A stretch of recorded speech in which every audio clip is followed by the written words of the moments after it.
Welcome to another installment of Deconstructing Babylon, where we discern the signs and symbols of the mystery religion of Hollywood Babylon.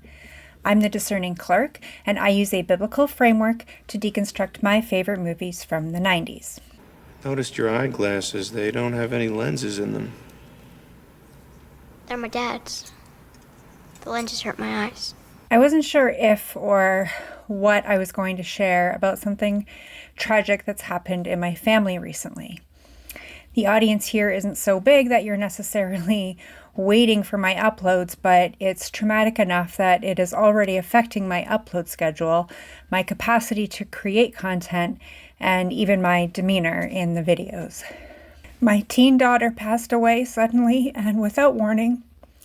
She was laid to rest on what would have been her 15th birthday, which was only a week ago. I speak a lot on here about my deep faith in Yahweh and how my goal is that we are not deceived in these last days before Messiah's return. And while I'm deeply sad, grieving the life lost and the future that will never be, the enemy will not gain a victory. I refuse to despair. All souls belong to the Father, and I trust Him always. So, today's selection will hopefully help us smile a bit. Wayne's World was released in 1992 and was one of the first full-length feature films spawned from a Saturday Night Live sketch. The Video Movie Guide gives it 3.5 stars and says this: Mike Myers and Dana Carvey recreate and flesh out their characters from the recurring Saturday Night Live sketch in this comedy that will appeal primarily to the show's fans. The familiar story has our heroes fighting a sleazy promoter to maintain the integrity of their cable show when it's moved to commercial television, rated PG-13. Wayne's World is one of the very first movies I can remember buying on VHS. That was the technology before DVDs, kids. These things that line the wall behind me. I even remember how much it cost. $24.99.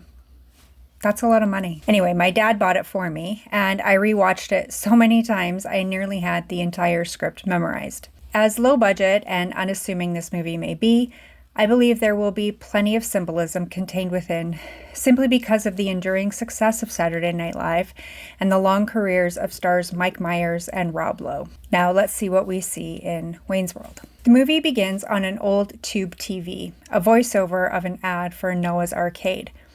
A couple lay in bed watching late-night television, and we meet pretty boy producer Benjamin Cain. The blue and yellow duality, sun and moon colors, are already evident in the bed sheets, and I couldn't help but notice the large canvas of fish above the bed. They flip through channels until Benjamin's bedmate lands on local late-night show Wayne's World, something Benjamin would never watch on his own. People watch this? Yeah, lots. Once they finish their broadcast, we meet Wayne Campbell, who breaks the fourth wall to address the audience directly. He tells us about himself and what brings us all here, to Aurora, Illinois, a suburb of Chicago. A rare occurrence when a movie isn't set in New York or Los Angeles. But what I'd really love is to do Wayne's World for a living. It might happen. He joins his best friend and co-star Garth Algar in his car, affectionately called the Mirthmobile, for a night on the town. During an epic headbanging sing-along to Queen's Bohemian Rhapsody, they pick up a drunk friend, stop at an instrument store for Wayne to covet a guitar, chat with a local cop, and continue on to their local hangout spot. This is Stan Mikita's Donuts. Excellent Munchables.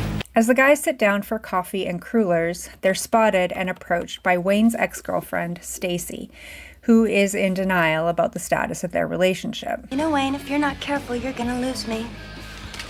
I lost you 2 months ago. Are you mental? We broke up. Get the net. They move the party to the club, where Wayne sees Cassandra, the sexy lead singer of the metal band Crucial Taunt. She's a babe. There's immediately some duality when we meet Cassandra, her long dark hair contrasted with her all-white outfit. Cassandra recognizes Wayne from his cable access show and invites him to a party at her place. In a downtown high-rise, producer Benjamin pitches Wayne's World to an advertising client, specifically Noah Vanderhoff of Noah's Arcade. He is reluctant to sponsor such silliness, but Benjamin rightly believes it will reach his target demographic. Noah's Arcade presents Wayne's World. I gotta tell you, I think that's brilliant.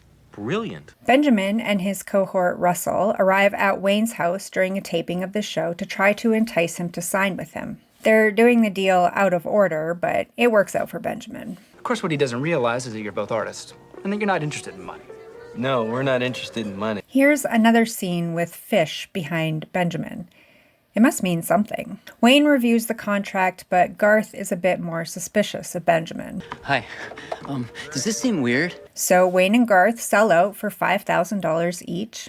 They all go to the loft party at Cassandra's to celebrate, with Benjamin and Russell too. When Benjamin sees Cassandra perform, he also feels a certain way about her. But his response isn't like Wayne's. It's unclear if his intentions are lustful in nature or if he merely sees dollar signs. Your vocals are incredible. Thanks. You have a very interesting look. Wayne gets Cassandra alone to talk, and he reveals he's learning her native language, Cantonese.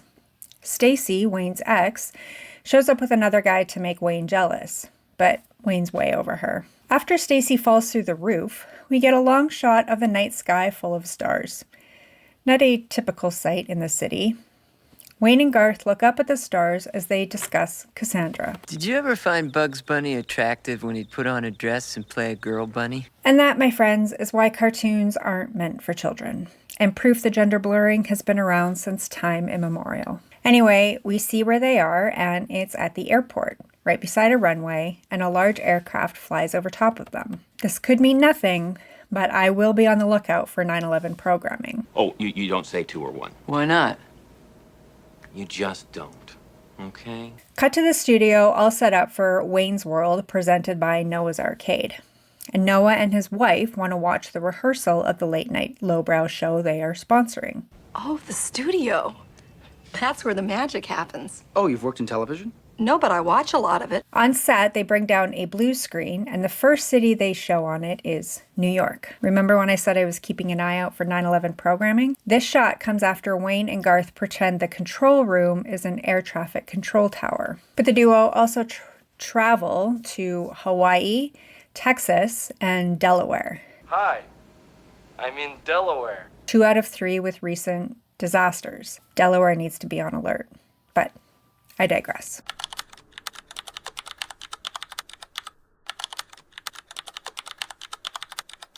We are quickly introduced to Garth's dog, a collie breed that's meant to resemble her owner. This particular breed is known as a rescuer thanks to the 60s TV show Lassie. When a dog appears in a movie, it is a symbol of God to the director or associated character. It is especially symbolic that Garth resembles the dog, since humans are created in the image of the Most High. As the duo plays street hockey, I noticed the number on Wayne's jersey, number 22. This feels like a pointer to a master level within the Masonic Secret Society. Since selling their show for a mere $5,000, Wayne decides he can now afford his coveted guitar. 64 Fender Stratocaster in classic white with triple single coil pickups and a whammy bar. When he gets the instrument out of the case, Wayne starts with a very specific guitar solo from a certain song. No stairway. Denied. Stairway to Heaven is a heavy metal song by Led Zeppelin, and it has nothing to do with the vision given to Jacob in the book of Genesis. In fact, the lyrics point to it being about the Queen of Heaven. Benjamin struggles to get Wayne and Garth on board with having their sponsor on the show, which was the main selling feature for Noah. We get a satirical and sarcastic scene of the two denouncing any corporate selling out, while shilling a few products of duality, including Pepsi. The blue and red logo of the soft drink is a popular color choice of the Freemasons. Wayne and Cassandra's relationship progresses, and Wayne uses a very specific example to question her loyalty to him. Will you still love me when I'm in my carbohydrate, sequin jumpsuit, young girls in white cotton panties, waking up in a pool of your own vomit, bloated, purple, dead on a toilet face? Yeah. It's Elvis. He's talking about Elvis. The king of rock and roll is a symbol of the rulers, powers, and principalities of the darkness of this world and spiritual wickedness in the heavenly places. Then Wayne dons a pink bra and acts like Marilyn Monroe. That's not suspicious. Wayne, Garth, and Cassandra all go to Benjamin's luxury apartment, where he flaunts his wealth and intellect. Wayne isn't the only one who can speak Cantonese. Garth is still very suspicious of Benjamin's motives, but still accepts his generous gifts, including all-access passes to see Alice Cooper. This guy's really good. So as Wayne and Garth travel to Milwaukee for the Alice Cooper concert, Benjamin seems to move in on Cassandra. Not because I think he's interested in her necessarily, but more to put Wayne off balance. At the concert, the duo head backstage while the band is still performing. They meet a security guard outside, and he tells them all about... He tells them all about Frank Sharp, head of the music label. And all this information will be important later on. You know, for a security guard, he had an awful lot of information, don't you think? Back in Chicago, the crew get ready for the live taping of Wayne's World presented by Noah's Arcade. The dual hosts don't love the idea of the corporate sponsor, so they deal with it in their own derogatory way. What is your most popular video game right now? Desert Storm Commando Warrior. That would have to do with that limited skirmish in the Middle East. Yes. That's an interesting reference. I never noticed that before. Wayne's stunt gets him fired off his own show, which he doesn't own anymore. It only has his name on it, and Garth can't lead the show on his own. It's a disaster. You ever see that scene in Scanners when that dude's head blew up? Wayne and Garth have their first fight, and a jet flies over them again. I'm getting out of here, Damien. Fine, then go. I'm gone. Go then. I am. Go. I'm gone. Go then. I am. Wayne then picks a fight with Cassandra right before she leaves on a 3-day shoot for a music video. What the hell's going on? I lost my show. I lost my best friend. I lost my girl. Guess who's the common denominator in all of these relationships? Writers would have you say Benjamin, but I'd say Wayne picked the fight every time. Wayne and Garth quickly reconcile at the donut shop, and they make a plan for Wayne to win back Cassandra and for Garth to get the show back. It involves Frank Sharp and the important information they got at the concert. Aren't we lucky we were there to get all that information? It seemed extraneous at the time. The music video is interesting. It seems like the vision is Eve in the garden with the serpent. The snake weighs a ton! We get a brief reference to Terminator 2 while Wayne is on his way to Cassandra. Check out my deconstruction on that movie when you're done here. Wayne tries to out Benjamin as a fraud, but only makes a fool of himself. But it doesn't seem to matter to Cassandra, who decides to leave with him. Cassandra, my job. Shut your yap and get in the car.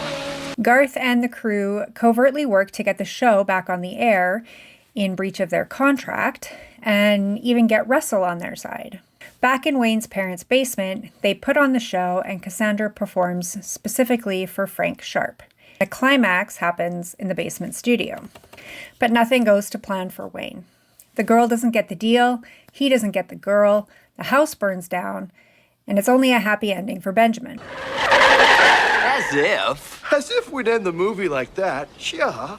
They run it back for a mega happy ending, where everyone gets what they want. Isn't it great that we're all better people?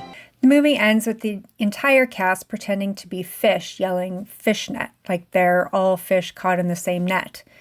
Another final fish reference. Okay, I pointed out what I believed were pointers to 9/11, but that's not necessarily the case. I never saw the numbers 9/11, no one called 911, no one drove a Porsche 9/11. So despite the presence of airplanes and a brief reference to New York, it doesn't seem to be 9/11 symbolism. And we didn't see the typical checkerboard symbolism of the Freemasons, but there was lots of duality and other references to the Masonic secret society. Between Wayne and Garth, of course, we see it. Wayne has dark hair and Garth has blonde hair. Wayne talks a lot and Garth speaks very little. And even their love interests match them. Cassandra with dark features and the donut shop girl with light features. Cassandra speaks a lot and the donut shop girl never speaks. She doesn't even have a name. The black and white duality and red and blue dualism were present throughout. The hat that Wayne wears throughout is, of course, black and white. The logo for the show contains a false globe Earth model, pointing to their main mission of a one-world order. And the initials WW for Wayne's World seem to indicate 33, the highest master level of the Freemasons, because if you turn W's on their side, they look like 3s. Red and blue was present mainly in background logos, especially Pepsi, which in and of itself resembles a yin-yang. Besides Pepsi, there were a few references to Mountain Dew, which is currently famously known among conspiracy theorists as predictors of natural disasters, including fires, floods, hurricanes, and tsunamis. Combine this with the brief references to Hawaii and Texas, it seems suspicious. And that's all I'm saying. Okay, we've dealt with the symbolism. Let's get into the biblical framework. Typically, the dual characters aren't the ones who have biblical significance. Here, Wayne and Garth represent the worldly systems and secret societies, as well as the twin pillars, Boaz and Jachin, in the Freemason temple. They're the protagonists, the main characters, and the ones we are supposed to admire and emulate. They don't face any consequences for breaking their contract with Benjamin, and they get everything they want in the end. Cassandra is an interesting character to me. She bears the name of an ancient Greek priestess and prophetess. Her association is with the god Apollo, who gave her the gift of prophecy and then cursed that no one would believe her. She famously warned about the fall of Troy and predicted the Trojan horse wouldn't work. There is even an association of Cassandra with serpents said to have whispered in her ear the true prophecies she told. Now, this Cassandra isn't a priestess or prophetess, certainly not someone who isn't believed, but it's such a unique name, and the association with Apollo and the serpent are fascinating to me. Cassandra wants to be a star. She believes she has star quality, though she isn't really a great singer, but her stage presence is alluring. And she isn't manipulative or disloyal in any way. She really just wants to be a star. She plays into her sexuality, but not in a way that seems demeaning or degrading. What I thought was an Eve in the garden reference was maybe a Greek Cassandra reference, the sleeping serpent unable to tell her anything. Then there's Noah's Arcade, which sounds like Noah's Ark. Noah was a righteous man who did what was right in the eyes of God and obeyed every seemingly crazy command given to him, including and especially building an ark to save creation. Noah Vanderhoff built an arcade to bring joy to children and youth. And his reward? Well, he's rich, of course, but he's also mocked and abused by the very people he's trying to connect with. If there's one thing Hollywood Babylon is good at, it's making the good guy seem like the villain and the bad guy seem like the hero. It's always a skewed counterfeit or backwards message. And who is the villain in Wayne's World?